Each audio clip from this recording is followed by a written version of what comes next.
is happening, Magnus?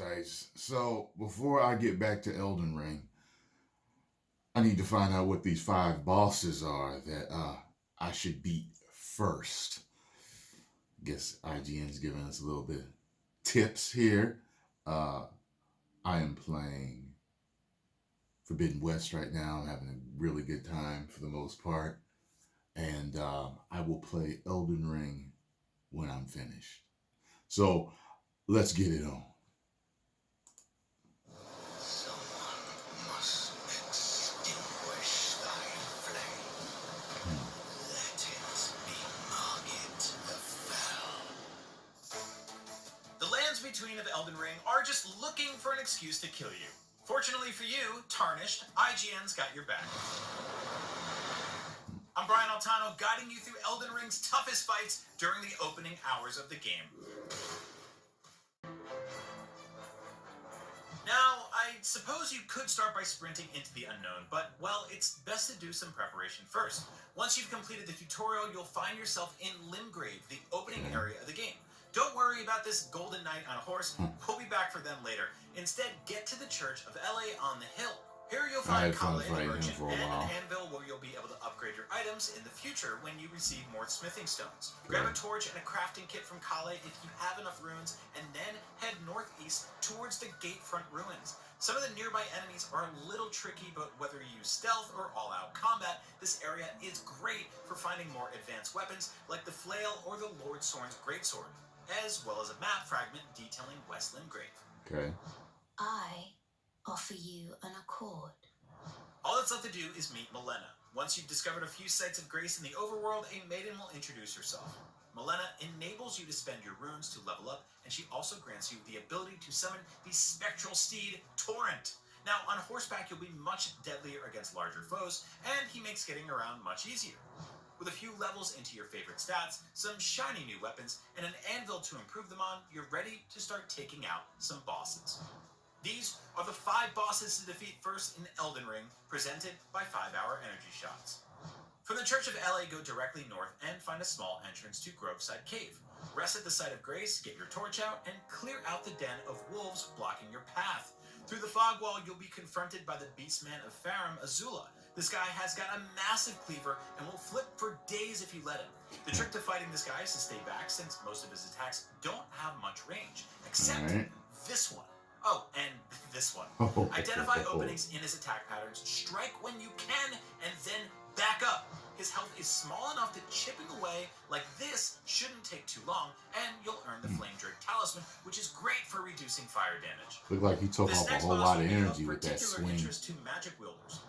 Northeast of the Agil Lake, you'll discover the Waypoint Ruins, and there's some troublesome toxic plants up here that like attacking with magic, so watch out. Take them out or just run past them entirely and head down this staircase to the boss.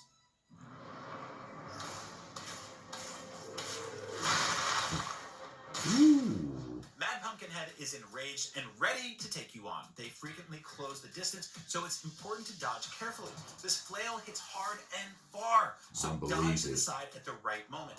Now, Pumpkinhead's attacks are fairly strong, but they are short combinations of attacks that leave you with lots of brief windows of opportunity. So don't get greedy. Sneak in 1 or 2 hits before backing off. Coming in with heavy jump attacks can also break their stance if you're lucky. Like the Beastman before, Pumpkinhead's health isn't great, so it won't take long I stay getting greedy. Once Pumpkinhead is defeated, You you'll watch find me a play. set of grace and access to Sorceress Celes, a glintstone sorcerer's vendor, perfect that extra for spellcasters. Very well. You are now my protege in glintstone sorcery.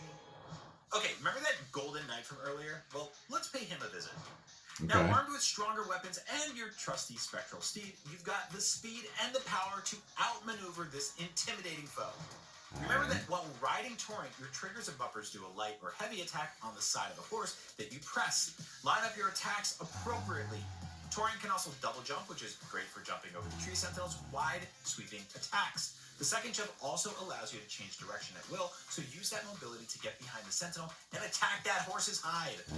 Now, the sentinel has a number of fast attacks that you will need to watch out for. If you feel endangered anytime, you can press the dodge button to get a quick burst of speed from Torrent.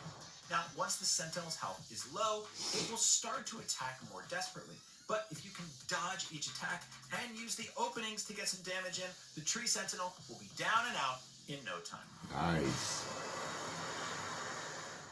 Okay, this next fight is a great place to use your Spirit Calling Bell if you have one. If you don't, well, we have a guide on IGN.com to help you unlock one, so go get one.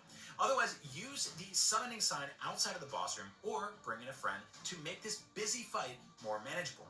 West of the Tree Sentinel is a slope that takes you to the beach, and past this really miserable looking giant. Follow the beach to the south to come across a cave entrance past this cluster of shrieking demi-humans. Whip out your torch and clear out the half-dozen demi-humans in your way until you reach the airy cavern. As you move further inside, you'll alert the chiefs and they're subject to your presence. You can avoid upsetting both of them by staying near the entrance to the cave, but sometimes you might have to start fighting both of them. These chiefs move fast, hit hard, and won't give you a break. So use jump attacks to stay agile and clear out the regular demi-humans in order to give yourself some space to fight. Whether you have summoned more help or are running solo, remember the chiefs are easily staggered by jumping heavy attacks. Focus one chief and simplify the battlefield by removing one of them before focusing on the other. Yeah. Defeat the chiefs to find a tunnel on the other side of the cavern. This takes you to the island south of the map, which houses the abandoned Church of Dragon Community. This will come in handy later.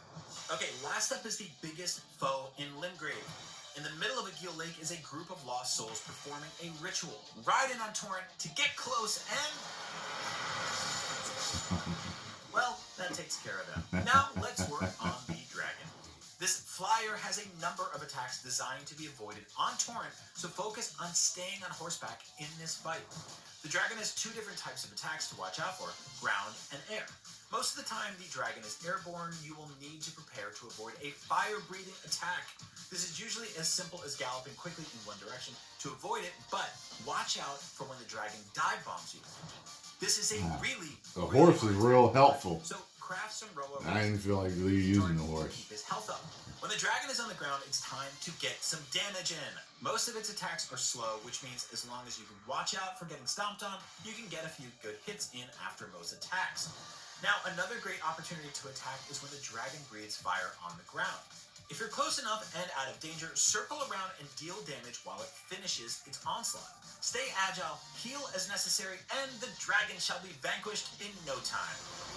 Making it look real easy. It's only the start of the game, and you've already slain the dragon. Now that you're armed with knowledge, power, and satisfaction, it's time to press on towards Stormvale Castle on the cliff.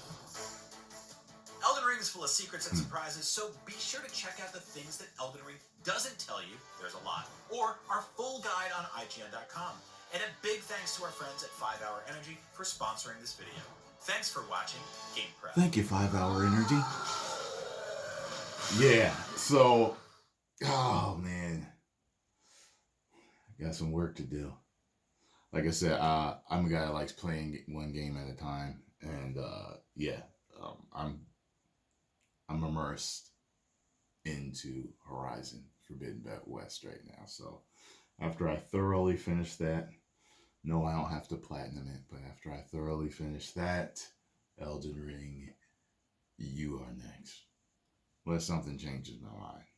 That happens from time to time. Still gotta get back to Sifu, and I gotta finish It Takes Two with Scarlo. So, you know, it is what it is.